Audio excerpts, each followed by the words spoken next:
সেই রাষ্ট্রটার নাম দিল পাকিস্তান। এই পৃথিবীর একটা রাষ্ট্র তৈরি হলো, যে রাষ্ট্রের তৈরি হওয়ার সময় এটা অঙ্গীকার ছিল, স্বপ্ন ছিল, এটা ওয়াদা ছিল যে এই রাষ্ট্রের সংবিধান হবে ইসলামী শাসনতন্ত্র, নিজামে ইসলাম। কিন্তু দুঃখজনক ভাবে এই রাষ্ট্রটা হলো, আর এই রাষ্ট্রের জন্য সবচেয়ে বেশি ত্যাগ আর কোরবানি স্বীকার করলো আমাদের এই বাংলাদেশের, আমাদের পূর্বপুরুষ মুসলমানরা। এই বাংলাদেশের মুসলমানরা আল্লাহ বিধান ইসলামী নিজাম কায়েম করার জন্য, ইসলামী একটা সংবিধান অনুযায়ী একটা রাষ্ট্র গঠন করার জন্য আমাদের পূর্বপুরুষ এই বঙ্গ জনপদের মুসলমানরা যত ত্যাগ আর কোরবানি স্বীকার করেছে, পশ্চিম পাকিস্তানের খান পাঠানরা তার অর্ধেক করে নেয়। লম্বা ইতিহাস আমি বলবো না, শুধু এতটুকু বলি যে এই বাংলাদেশের থেকে, ঢাকার থেকে অনেক কাছে ছিল কলকাতা, ঢাকা থেকে ভারত ছিল অনেক কাছে। ভারতের সঙ্গে থাকলে আমাদের অনেক ওই সময় সুযোগ ছিল, অনেক বড় রাষ্ট্র পেতাম। ভারত কাছে থাকলে অর্থনৈতিকভাবে আমরা উন্নত হতে পারতাম। কিন্তু এদেশের মুসলমানরা বলেছিল আমাদের বাড়ির কাছে দিল্লির প্রয়োজন নয়, আমার বাড়ির কাছে কলকাতার প্রয়োজন আমার নাই, আমার অর্থনৈতিক সমৃদ্ধির মতো প্রয়োজন নাই। আমরা 7 সমুদ্র 13 নদের ওই পারে সেই পশ্চিম পাকিস্তানের খান পাঠানদের সাথে হাতে হাত রেখেছিলাম। স্বপ্ন ছিল একটা, টাকা না পেতে পারি, উন্নতি না হতে পারে, যান্ত্রিক উন্নতি না হতে পারে, কিন্তু একটা সংবিধান পাবো যে সংবিধানটা হবে আল্লাহর কোরআনের সংবিধান। মুহতারাম হাজরিন, এটা খুব ভালো করে মনে রাখবেন। আমাদের দেশের মুসলমান, আমার দাদা, আপনার দাদা, আমাদের পূর্বপুরুষরা যেই পরিমাণ ত্যাগ আর কোরবানি ইসলামী রাষ্ট্র প্রতিষ্ঠার জন্য করেছে, পৃথিবীর অনেক কম জনপদের মুসলমানদের এই ত্যাগ করেছে। কিন্তু দুর্ভাগ্যজনক মুসলমানদের পরবর্তী প্রজন্ম যে তারা আমাদের পূর্বপুরুষদের সেই ইতিহাস ভুলে গিয়েছে। এরপরে কি হলো? এরপরে যেটা হলো, পশ্চিম পাকিস্তানের স্বৈর শাসকরা 24 বছর পর্যন্ত জাতির সঙ্গে গাদ্দারি করলো। তারা যে ওয়াদা করেছিল যে ইসলামী নিজাম এবং ইসলামী শাসন কায়েম হবে, তারা সেই ইসলামী শাসন কায়েম করলো না। আলেমেরা বারবার বলল যে আপনারা ওয়াদা করেছিলেন যে পাকিস্তান প্রতিষ্ঠা হলে এখানে ইসলামী শাসন কায়েম হবে, আপনারা ইসলামী শাসন কায়েম করেন না কেন? তখন তারা বলতো যে পাকিস্তানটা সবেমাত্র শিশু রাষ্ট্র, এখনো যদি আমরা ইসলাম কায়েম করি তাহলে উন্নত বিশ্ব আমাদেরকে সাহায্য সহযোগিতা করবে না, আমরা না খেয়ে বলবো। আচ্ছা, 1 বছর 2 বছর 10 বছর 15 বছর 20 বছর যায়, হুজুররা এখানে বারবার বলে যে আপনাদের শিশু বড় হবে কবে? আমাদের শিশু রাষ্ট্র পাকিস্তান, এটা কতদিনের শিশু থাকবে? আমার প্রধান সাহেব উনি একটু করে বলতেন 24 বছর পর্যন্ত এই রাষ্ট্র শিশু থেকে বড় হল। যে বাচ্চা 24 বছরও শিশুই থাকে, কোনদিন বালেক হয় না, এই 90 বছরও এই বাচ্চার বালেক হবে না। সুতরাং এই বাচ্চারা দরকার নাই। যে রাষ্ট্র ইসলামের নামে স্বাধীনতা লাভ করার পর আল্লাহর কোরআনের সঙ্গে গাদ্দারি করতে পারে, সে রাষ্ট্রের প্রয়োজন নাই। আমরা স্বাধীনতা যুদ্ধের মাধ্যমে পশ্চিম পাকিস্তানের থেকে আলাদা হয়ে স্বাধীন বাংলাদেশ গঠন করলাম। এই স্বাধীন বাংলাদেশ গঠন করার আগে একটা নির্বাচন হয়েছিল, যে নির্বাচনের ফলাফলকে কেন্দ্র করে 71 মুক্তিযুদ্ধ হয়েছিল। সেই নির্বাচনটা হয়েছিল 1970 সালে। কত সালে? 1970 সালে। সেই নির্বাচনের সময় এই বাঙালি মুসলমানদের নেতা ছিলেন শেখ মুজিবুর রহমান সাহেব।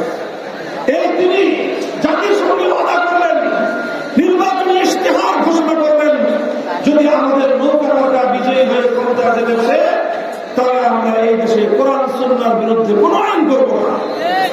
বিশ্বাস না হয় আওয়ামী লীগের অফিসে গিয়ে দেখেন, ইতিহাসের পাতায় খুঁজে দেখেন, 70 সালের আওয়ামী লীগের নির্বাচনী ইশতেহার পাঠ করে দেখেন, সেখানে এই ওয়াদা করা হয়েছিল যে তারা বিজয়ী হতে পারলে কোরআন সুন্নাহর বিরুদ্ধে কোন আইন করবেন না।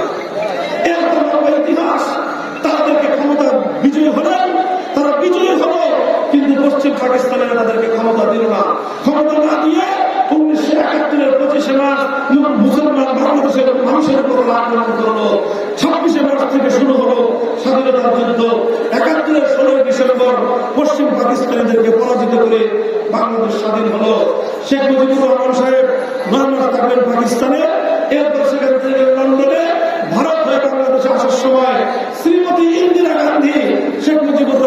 সাহেবের মুসলিম কোর্টের পকেটে একটা কাগজ ঢুকিয়ে দিলেন, একটা কাগজ ঢুকিয়ে দিলেন, ছোট্ট কাগজ। সেই কাগজের মধ্যে তিনি লিখে দিলেন যে তোমার দেশের যে সংবিধান হবে সেই সংবিধানের মূলনীতি হবে 4টা। কি কি মূলনীতি? জাতীয়তাবাদ, ধর্মনিরপেক্ষতাবাদ, গণতন্ত্র, সমাজতন্ত্র। 4টা তন্ত্র দিয়ে তিনি একটা চিরকুট লিখে দিলেন, একটা প্রেসক্রিপশন লিখে দিলেন। শেখ মুজিবুর রহমান সাহেব নির্বাচনের আগে জাতির সঙ্গে যে অঙ্গীকার করেছিলেন কোরআন সুন্নাহ বিরোধী কোনো আইন করবেন না, তিনি তার সেই অঙ্গীকার ভুলে গেলেন। জাতির সঙ্গে সেই ওয়াদা তিনি ভঙ্গ করলেন। সেই ওয়াদা ভঙ্গ করে জাতির সঙ্গে গাদ্দারি করে বাংলাদেশের মানুষের উপর একটা কুফরি সংবিধান তিনি চাপিয়ে দিলেন।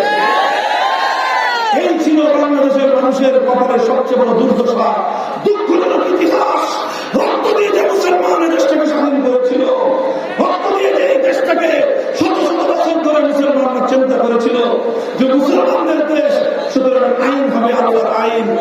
এই তিনি ভারতের পরামর্শে আর ভারতের সাজেশন অনুযায়ী মুসলমানদের সঙ্গে করা সমস্ত অঙ্গীকার ভঙ্গ করে তিনি 75 সাল পর্যন্ত চলল। এরপরে তার পতন ঘটল। 75-এর পরে যারা আসলেন তারা নাম ব্যবস্থায় একটু একটু পরিবর্তন করলেন। অনেক বড় একটা পরিবর্তন ছিল। সংবিধানের শুরুতে একটা ধারা সংযোজন হয়েছিল যে আল্লাহর উপর অবিচল আস্থা এবং বিশ্বাস হবে এই সংবিধানের মূল বুনিয়াদ। অর্থাৎ আল্লাহর উপর আস্থা এবং বিশ্বাস, ঈমানের পরিপন্থী কোন আইন সংবিধানে থাকলে সেই আইন বাতিল বলে গণ্য হওয়ার কথা। কিন্তু দুর্ভাগ্যজনক ভাবে এক সময় এসে আল্লাহর উপর অবিচল আস্থা এবং বিশ্বাস এই ধারণাটাও বাংলাদেশের মুসলমানদের সংবিধান থেকে কেটে ফেলে এই সংবিধানটাকে কুফরি সংবিধানের দিকে পূর্ণাঙ্গ ডাইভার্ট করা হয়েছে। আজ এই কথাগুলি আমি আপনাদেরকে কেন বলতেছি দেখেন, শুধু রাজনীতির আলোচনা করার উদ্দেশ্য নয়। আমার মূল কথা হলো আমার জাতির ঈমান হেফাজত করা। আমার মূল উদ্দেশ্য হলো এই জাতির ঈমানকে রক্ষা করা। যদি মুসলমানদের দেশে আল্লাহর কোরআন সম্মত সংবিধান না থাকে, মুসলিম জাতির মধ্যে রাষ্ট্র ব্যবস্থায় যদি আল্লাহর আইন বাস্তবায়নের কোন ব্যবস্থা না থাকে, তাহলে মুসলমানরা পশ্চিম কালের উপরে পূর্ণ ঈমানের উপর থাকতে পারবে না। এমন এমন আইন তৈরি করা হয় যে আইনগুলো মানতে গেলে ঈমানের উপর থাকা যায় না। ছোট্ট একটা দৃষ্টান্ত দেই। এই যে মুসলমানরা যখন কোন সরকার গঠন করে, সরকারের মধ্যে যখন কোন মন্ত্রী যত বড় আলেম হোক, রাষ্ট্রের বিধান অনুযায়ী তাকে জাতীয় স্মৃতিসৌধে যেতে হয়। আচ্ছা, শহীদদের প্রতি শ্রদ্ধা জানাতে কোন আপত্তি নয়, বরং ইসলামের নির্দেশ শহীদদেরকে স্মরণ করা, শহীদদেরকে শ্রদ্ধা জানানো। কিন্তু শহীদদেরকে শ্রদ্ধা জানানোর পদ্ধতিটা কি হবে? এটা হিন্দুয়ানি পদ্ধতি হবে না ইসলামী পদ্ধতি হবে? একথা বলতে আমার কোনো দ্বিধা নাই। বাংলাদেশে মুক্তিযুদ্ধের শহীদদের প্রতি শ্রদ্ধা জ্ঞাপন করার যে পদ্ধতি রয়েছে সেটা ইসলামী পদ্ধতি নয়, সেটা ইমানি পদ্ধতি নয়, সেটা হিন্দুয়ানি কুফরি পদ্ধতি। কোন মুসলমান কোন কবরের উপর ফুলের স্তবক দিতে পারে না, কোন মুসলমান কোন কবরের উপর কোন ফুল দিতে পারে না। কিন্তু আমার দেশে হিন্দুয়ানি সংস্কৃতি অনুসরণ করে আল্লাহ নবীর সুস্পষ্ট হাদিস লঙ্ঘন করে এভাবেই করতে হয়। এটাই রাষ্ট্রীয় বিধান। এই ক্যান্টনমেন্টের মধ্যে একটা শিখা নির্মাণ আছে, একটা আগুন আছে। প্রত্যেকটা বিজয় দিবস, স্বাধীনতা দিবসে সে আগুনকে গিয়ে সালাম দিতে হয়।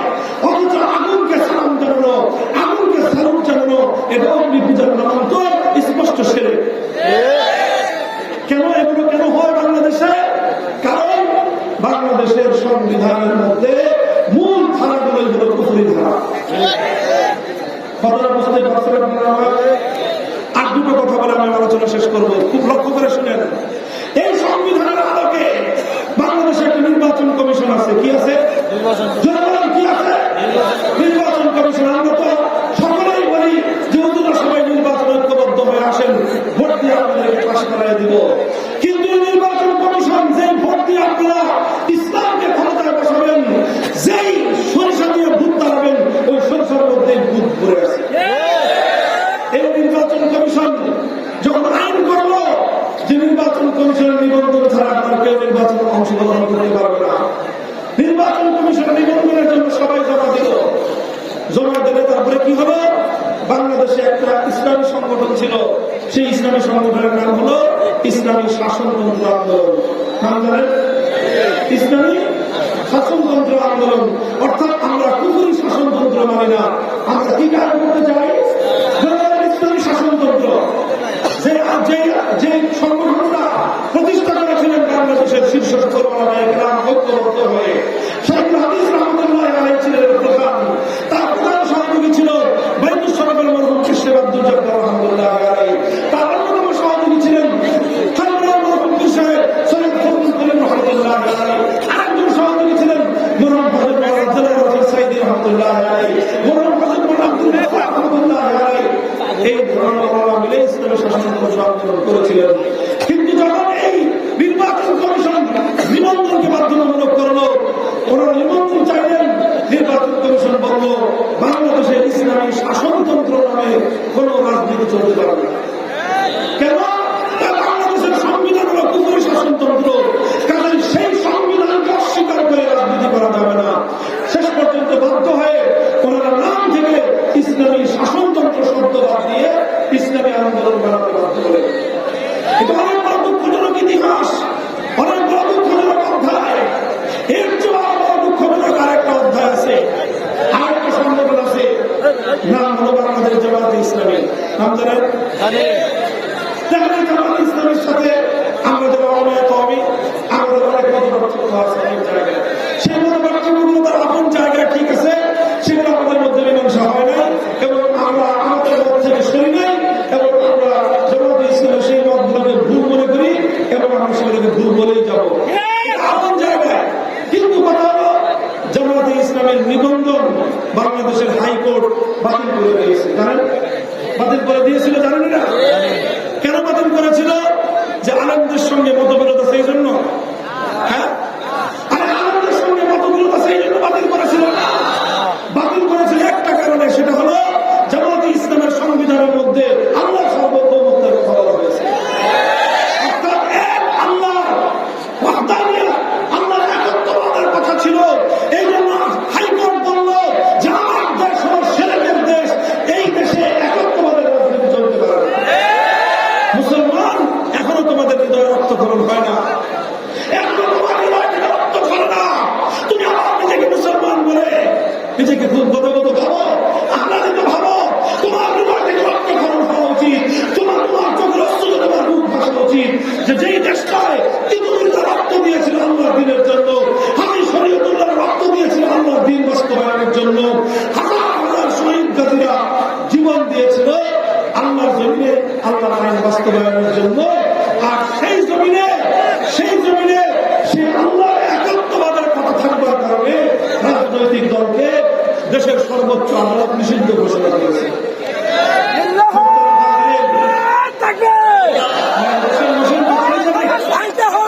একটা ছোট্ট কথা বলে আমি আমার জন্য শেষ করতেছি। এই সবগুলো কথা আপনাদের কাছে আমি কেন বললাম? কারণ আমার বাংলাদেশে একটা আওয়াজ উঠেছে, সেই আওয়াজটার নাম হলো সংস্কার আওয়াজ। কিসের আওয়াজ? সংস্কার করো, পরিবর্তন করো।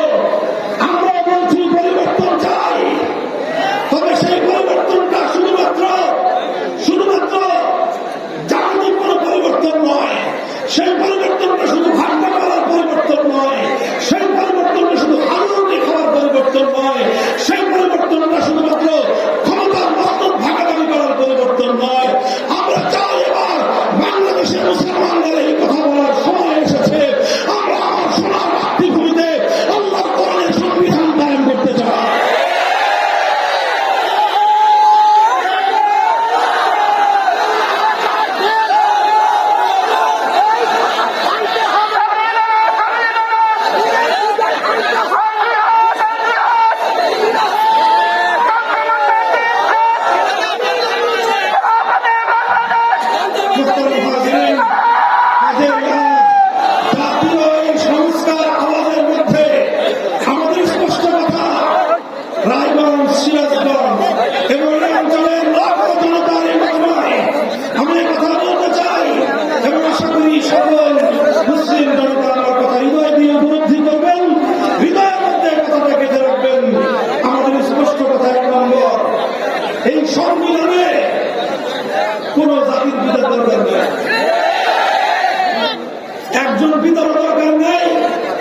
প্রতিষ্ঠিত হওয়ার কোন যোগ্যতা রাখে না।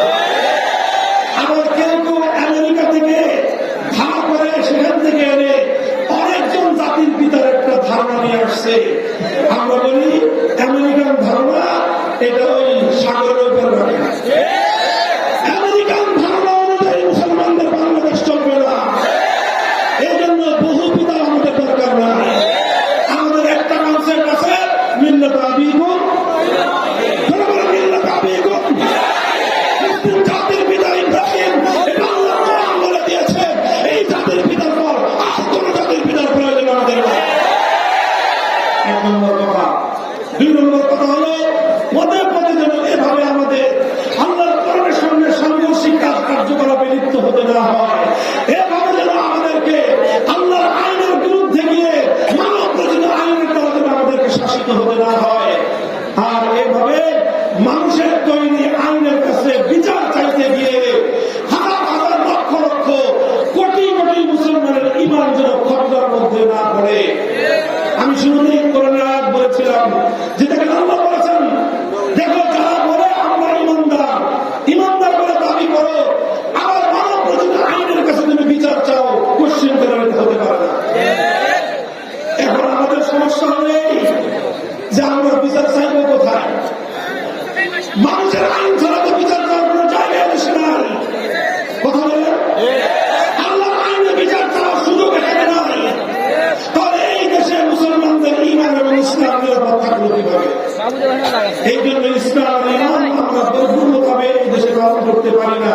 যত বড় হুজুর হন, যত বড় জুব্বা বেড়া দেন, যত বড় পাগড়ি পরেন, যত বড় নফল পড়েন, আমাদের এই দেশে থেকে পরিপূর্ণ ঈমান এবং ইসলাম পালন করা সম্ভব নয়। এই জন্য যেহেতু প্রতিদিন প্রতিনিয়ত আমি আপনি আমার আশপাশের লোকজন তারা নানা রকম ইসলাম এবং ঈমান বিরোধী কার্যকলাপের সঙ্গে ইচ্ছা হোক অথবা বাধ্য হয়ে হোক জড়িত হতে হয়। এই জন্য এখন কি বাংলাদেশে এমন একটা সময় আসে নাই যে আমরা সম্মিলিত হবে আর একটা ঝাঁকুনি দিব, আর ওই ঝাঁকুনি হবে আল্লাহর জমিন থেকে ইসলাম বিরোধী সমস্ত ধারাগুলোকে বাতিল করার ঝাঁকুনি।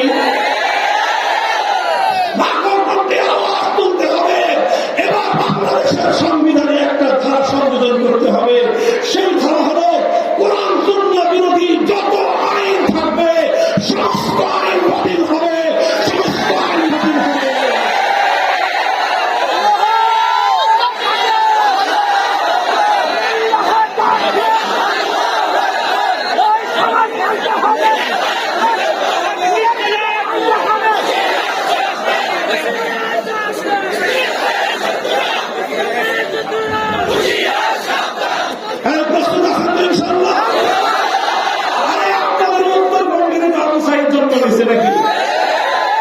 এই মাটিতে কাবুসের জন্য নেয় না। আমরা তো হেফাজতে ইসলামের পক্ষ থেকে আবু সাঈদের কবরের পাশে বিশাল এক মাদ্রাসা কায়েম করার ঘোষণা দিয়েছি। আলহামদুলিল্লাহ গত সপ্তাহে যে গত 2 দিন আগে বাবুনগর মাদ্রাসায় গিয়ে বৈঠক করলাম। সেখানে হেফাজতের আমির আল্লামা মহিবুল্লাহ বাবুনগরী হুজুরের নেতৃত্বে সেখানে বরাদ্দ হয়ে গেছে। অতি শীঘ্রই জমি ক্রয় করে হেফাজতের উদ্যোগে আলেম ওলামার উদ্যোগে সেখানে মাদ্রাসা কায়েম হবে। শহীদদেরকে আমরা এবার স্মরণ করে রাখতে চাই, যেভাবে আসহাবে কাহফের 6 যুবককে স্মরণ করে রাখার জন্য সে যুগের ঈমানদাররা আসহাবে কাহফের তাদের সেই জায়গার গুহার পাশে মসজিদ নির্মাণের সিদ্ধান্ত নিয়েছিলেন। আমরা ঠিক একইভাবে বাংলাদেশের শহীদদেরকে স্মরণ করব, তবে হিন্দু কালচার নয়। যে মাটিতে আবু সাঈদ জন্ম দিয়ে জালিমের সামনে বুক টান করে বুকের উপর বুলেটকে বরণ করে নিতে পারে, সেই মাটিতে আল্লাহ কোরআন বিধান বাস্তবায়ন করার জন্য হাসি মুখে প্রাণ দিতে পারে কারা?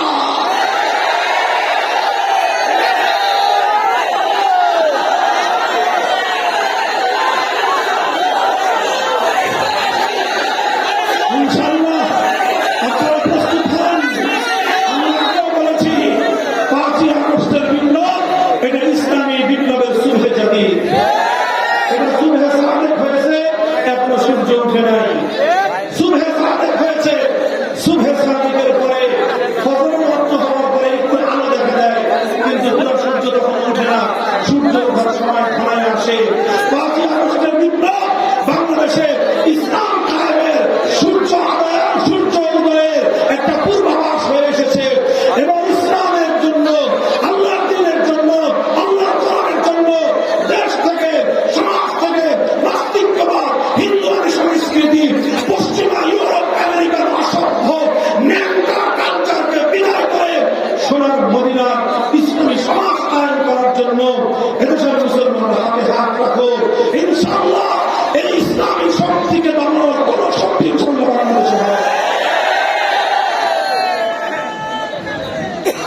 ভূমিকা রাখতে হবে, অগ্রণী ভূমিকা রাখতে হবে। সকল আলেমরা নয়, কিছু আলেম তালিমের কাছে থাকতে হবে, কিছু আলেম দাওয়াত এবং তাবলীগের কাছে থাকতে হবে, কিছু আলেম তাজকিয়া তাসাউফের খেদমতে থাকতে হবে, আর কিছু আলেম মাথায় কাপড়ের কাপড় বেঁধে মাঠে নামতে হবে, মাঠে নামতে হবে।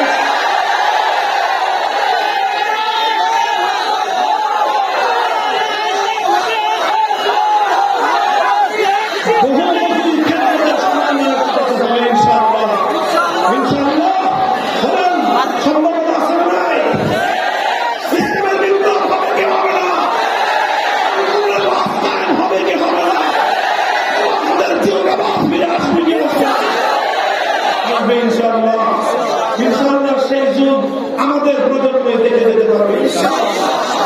মুহতারাম হাজিরিন, অনেক রাত হয়েছে। আমি আবারও বলছি, লাখো জনতার এই বিশাল মজমা শান্তি শৃঙ্খলার সাথে আখেরি মোনাজাত পর্যন্ত থাকবেন ইনশাআল্লাহ।